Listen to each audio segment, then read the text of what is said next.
This is Nigeria.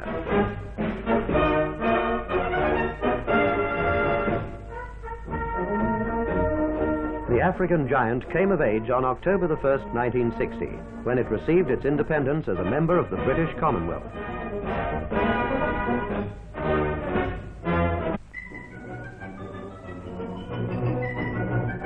Independence came after a week of festivities and pageantry unparalleled in Nigeria's history. Nigeria, largest black population of any country in the world, was host to visitors from many nations. There were flypasts by aircraft from Commonwealth countries, dancing, marching, an air pageant, and a fireworks display. Her Royal Highness Princess Alexandria represented Her Majesty the Queen. Australia was represented by the President of the Senate and a contingent of officers and men of the Royal Australian Air Force.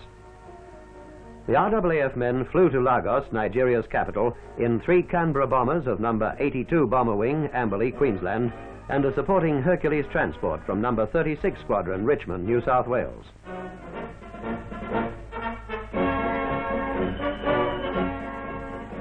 Final briefings and preparations were completed.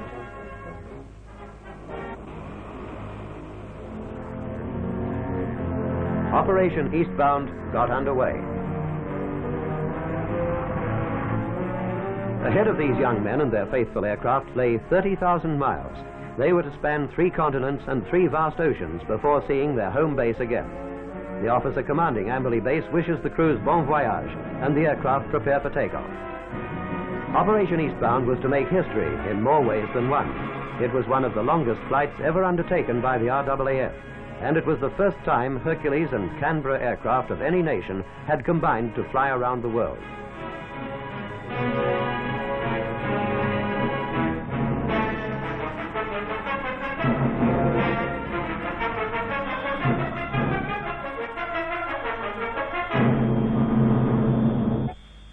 "17 landings were made in 24 days. The first was at Fiji, an overnight stop. Then it was on to tiny Canton Island, a mere speck of coral in the mighty Pacific Ocean.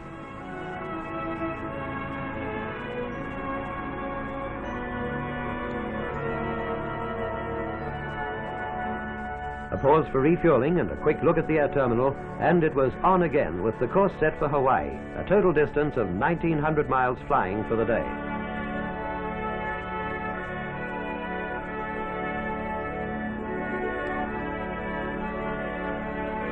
Hickham, the United States Air Force Base near Honolulu, was a welcome sight. Here they spent a relaxing 2 days and took the opportunity to tour the colorful island. Parties of men inspected the beautiful United States War Cemetery.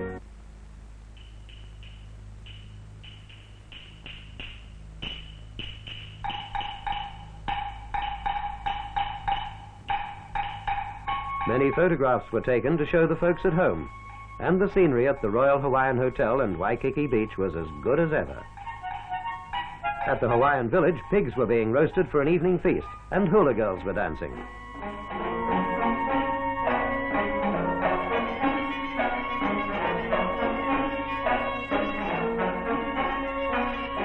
But all too soon, it was goodbye to lovely Hawaii. Once more the crews donned their gear and settled down to the serious business of flying.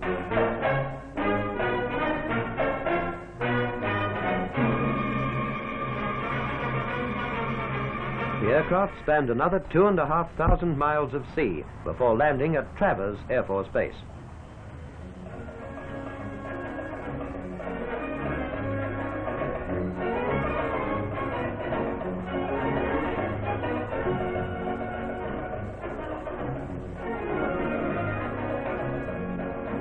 Two nights were spent at Travers in California. The United States was crossed in a few hours flying, the rugged Sierra Nevada mountains making a fascinating scene for this young navigator.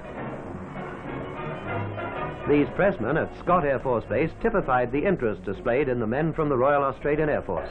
Wherever they went, the Australians made friends, and interest in the long flight was keen. A stop was made for the night at Charleston Air Force Base in South Carolina. Then it was on again to Bermuda.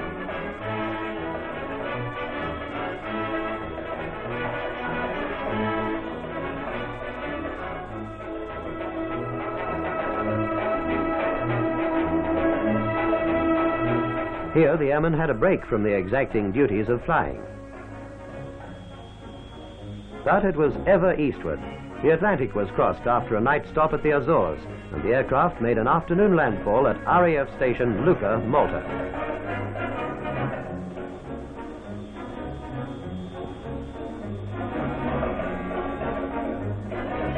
While the busy ground crews serviced the aircraft, the officers visited the Allied Air Force's memorial in Valletta to pay their respects to the memory of Australian airmen killed during World War II in the defense of Malta. The leader of the contingent laid a wreath at the memorial, and 2 minutes silence was observed.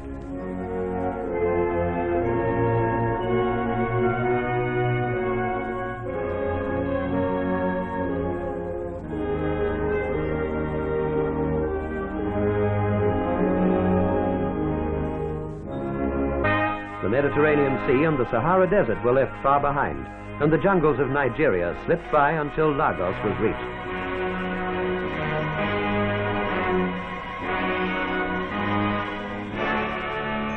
African pressmen interviewed their Australian guests, and Nigerian soldiers took over the task of guarding the aircraft for the next 7 days.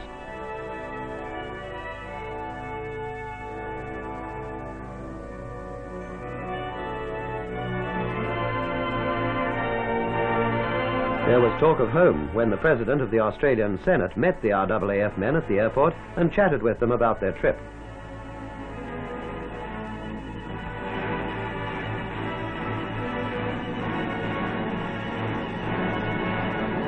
Flags of many nations flew at Lagos Racecourse, venue of the main independence celebrations.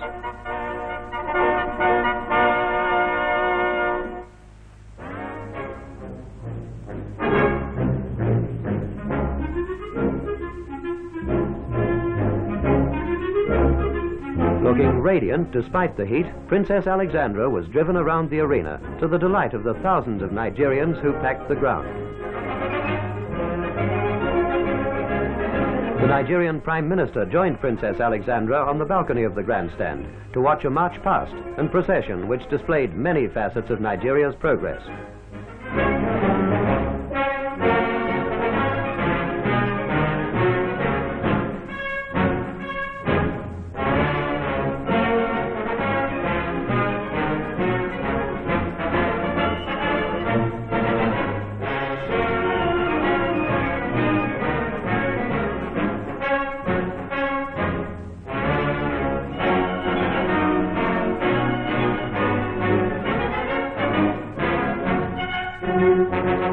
Marshal of the Royal Air Force and the leader of the Royal Australian Air Force contingent stood with the charming princess during the flight past of aircraft and discussed with her the types of planes in the display. The 4 RAAF machines flew low over the grandstand.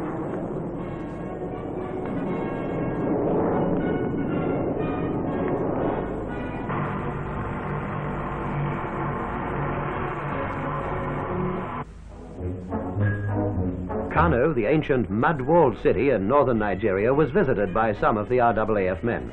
Of particular interest were the dyeing pits and the native market.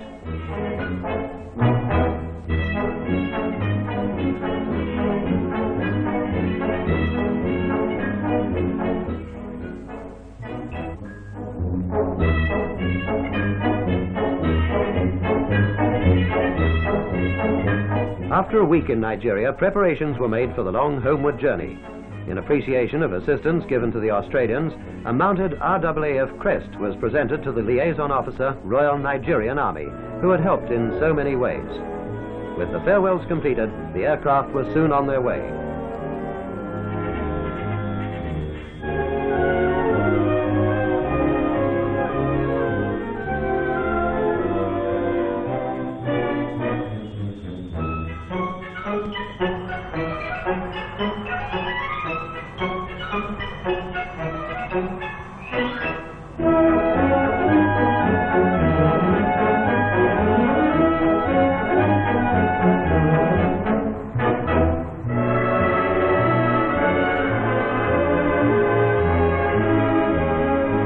Stop was made at Aden, where the men took the opportunity to purchase gifts for their families.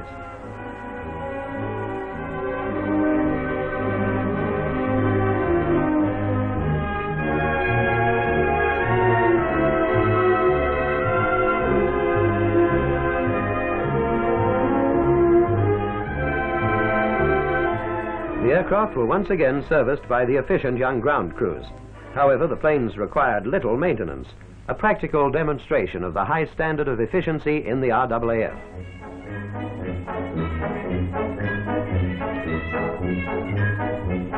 A refueling stop at Gan in the Maldives, and it was on again to Cocos Island.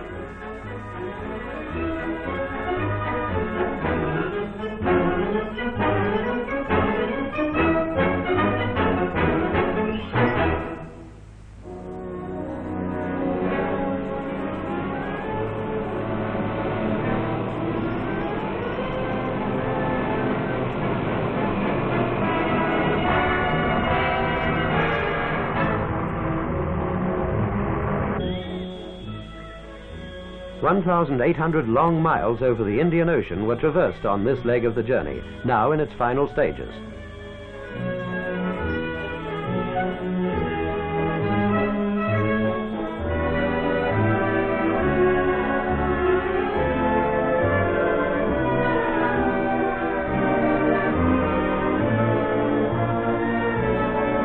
At last, the coconut palms of the Cocos Islands were in view.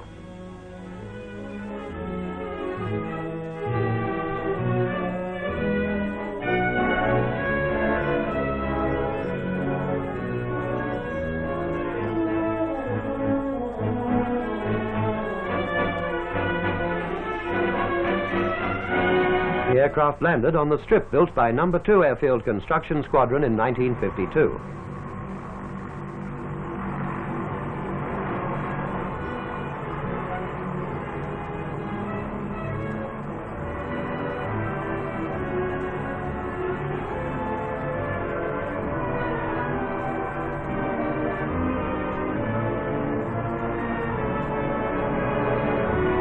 The Australian flag fluttering in the sea breeze was a friendly sight to the airmen, reminding them that home was not far away.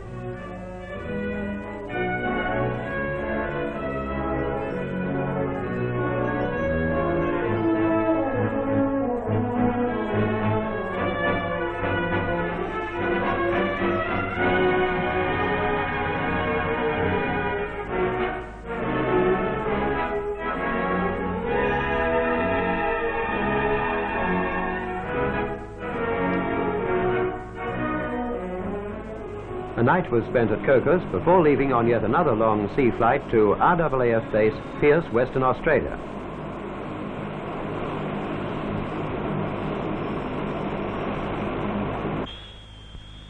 The aircraft flew in formation over Perth, and on arrival at Pearce were met by customs officers. Formalities of customs complete, the men spent a night amid familiar surroundings and faces before leaving on the final stage of the journey to RAAF base Amberley. The aircraft flew non-stop across Australia and, on time to the minute, circled the base from which they'd set off nearly 4 weeks earlier.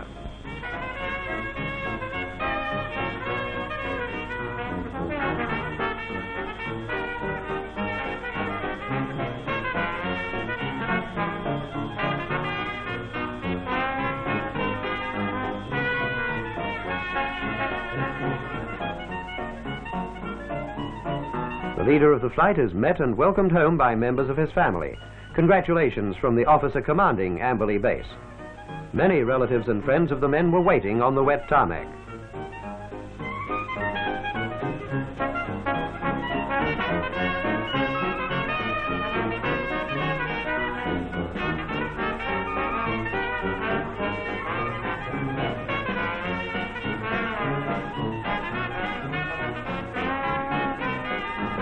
Representatives of the Brisbane press were also there for interviews. Finally, thanks to each member of the Hercules crew for a job well done.